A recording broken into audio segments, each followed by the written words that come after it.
Israel, Irán, Estados Unidos. Y una frase que suena a cierre, pero huele a capítulo nuevo. Casi terminada.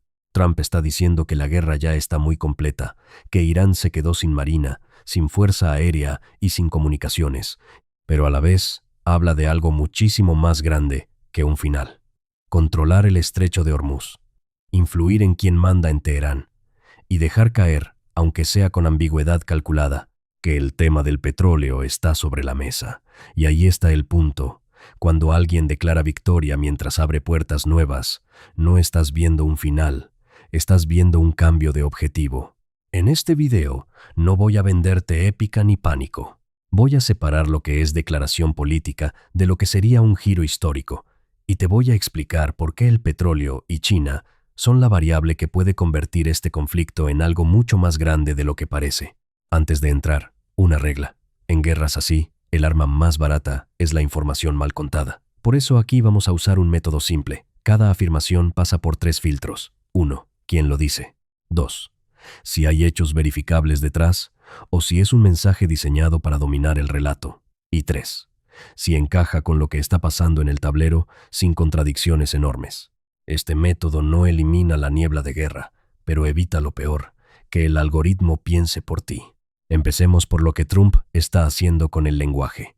Decir casi terminada no es un parte militar, es una operación política, porque un parte militar te habla de líneas, de frentes, de capacidades reales. Una frase como esa te habla de percepción, y la percepción importa porque define qué tolera la opinión pública, qué presiona el Congreso y qué acepta el mercado. Trump no está hablando solo a Irán. Está hablando a los estadounidenses, a los aliados y a los precios de la gasolina. Ahora, la parte que engancha a cualquiera, su descripción de Irán como un país al que ya le han quitado. Capacidades clave. Ese tipo de afirmación tiene un propósito claro.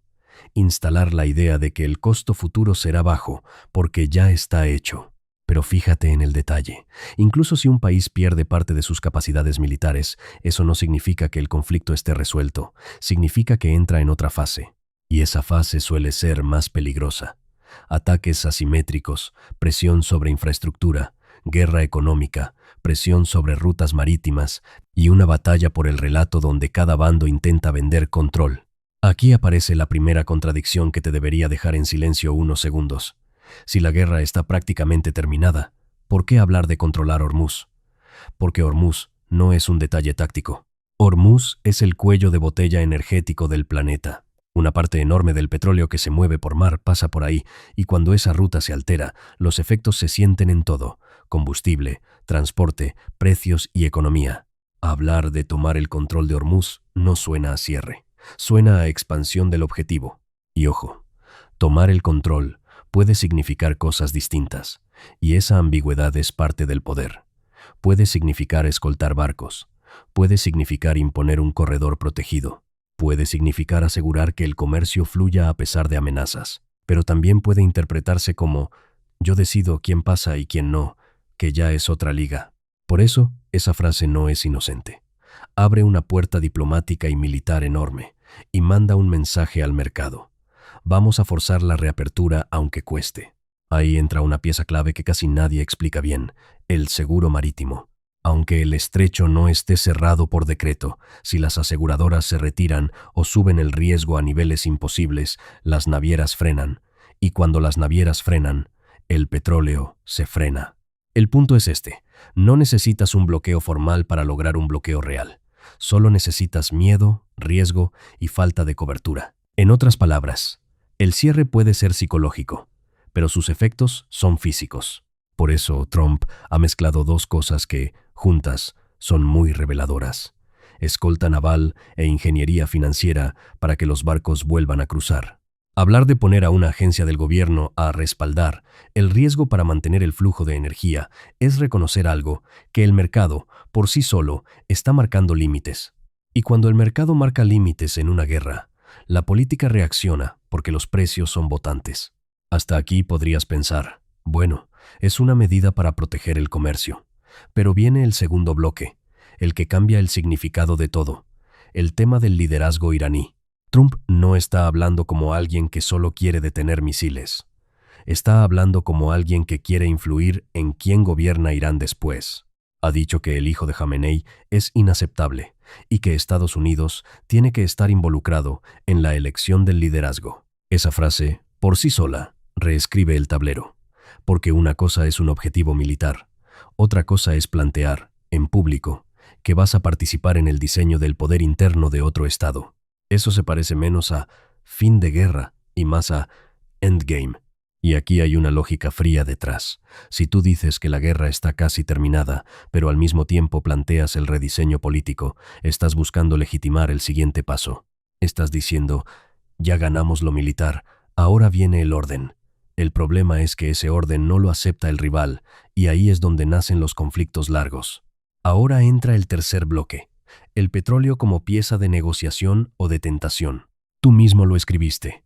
Cuando se habla de modelo Venezuela, de gobierno tutelado, de explotar recursos, lo que se está describiendo no es solo seguridad, es control económico. Y aunque parte de esas frases se digan con ambigüedad o con no te lo voy a decir, lo que hacen es algo muy concreto. Normalizan la idea de que el petróleo iraní es parte de la conversación estratégica. Aquí aparece el actor que convierte todo esto en un problema mucho mayor, China, porque China compra la mayor parte del petróleo iraní que aún logra salir al mercado pese a sanciones y rutas indirectas. Ese dato es crucial porque te da el freno y el acelerador a la vez. Si Estados Unidos toca Hormuz, China se preocupa por energía. Si Estados Unidos toca el petróleo iraní, China lo lee como un golpe directo a su seguridad energética.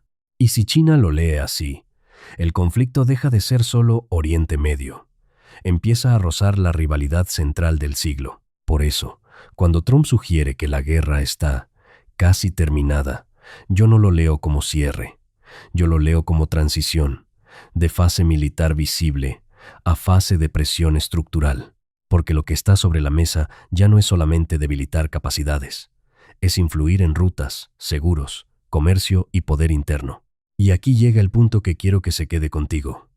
Cuando una guerra se mide en comunicaciones, marina, fuerza aérea, estás hablando como militar. Cuando una guerra se mide en Hormuz, petróleo, liderazgo y China, estás hablando como estratega global. Y esas dos formas de hablar no suelen aparecer juntas si de verdad estás cerrando un conflicto. Aparecen juntas cuando estás intentando cambiar el marco del mundo después del primer golpe. Entonces, ¿qué es lo que realmente está pasando a nivel de relato? Trump está intentando imponer la idea de victoria rápida. Eso le sirve para tres cosas. 1. Mantener el apoyo interno y frenar críticas por una guerra prolongada. 2. Presionar a Irán psicológicamente, transmitiendo que ya no hay margen. Y 3. Tranquilizar al mercado, incluso cuando sus propias palabras sobre Hormuz hacen lo contrario. E Irán, del otro lado, tiene incentivos opuestos. Resistir el relato, mostrar capacidad de respuesta y convertir el conflicto en algo costoso para todos. Porque si el costo sube, la presión global aumenta y la coalición del adversario se estira. En ese choque de incentivos, la verdad suele ser dura.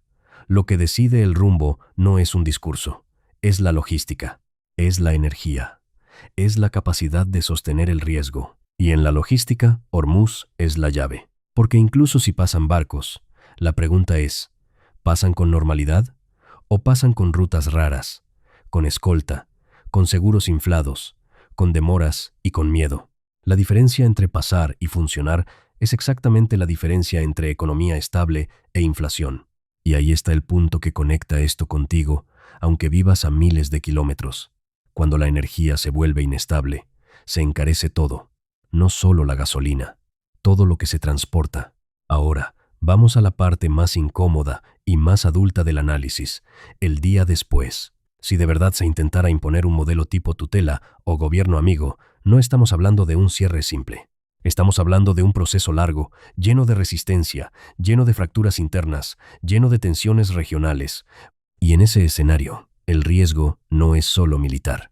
Es político, económico y diplomático, porque cada actor regional empieza a recalcular y cada potencia global empieza a cubrirse. Por eso, si quieres entender este conflicto, no te quedes con casi terminada. Quédate con las 4 palabras que no se dicen tan fácil. Hormuz, petróleo, liderazgo, China. Ahí está el verdadero tablero. Cierro con el veredicto más honesto que se puede dar con lo que hay hoy. No estamos viendo un final limpio. Estamos viendo un intento de declarar fin para tener margen de maniobra en la siguiente fase. Y la siguiente fase no se pelea solo con misiles. Se pelea con energía, rutas, mercados y legitimidad política. Y ahora sí, preguntas finales, solo del caso, para que me digas en comentarios cómo lo estás leyendo tú. ¿Tú crees que casi terminada significa fin real o significa fin de la fase que se ve en televisión? Si Estados Unidos habla de controlar Hormuz, ¿lo lees como protección del comercio o como control geopolítico del flujo energético? ¿Crees que intentar influir en el liderazgo iraní acerca una salida o garantiza un conflicto más largo? Y la más importante, si el petróleo iraní y China están en la ecuación, ¿hasta dónde puede tensarse esto sin que el conflicto cambie de escala?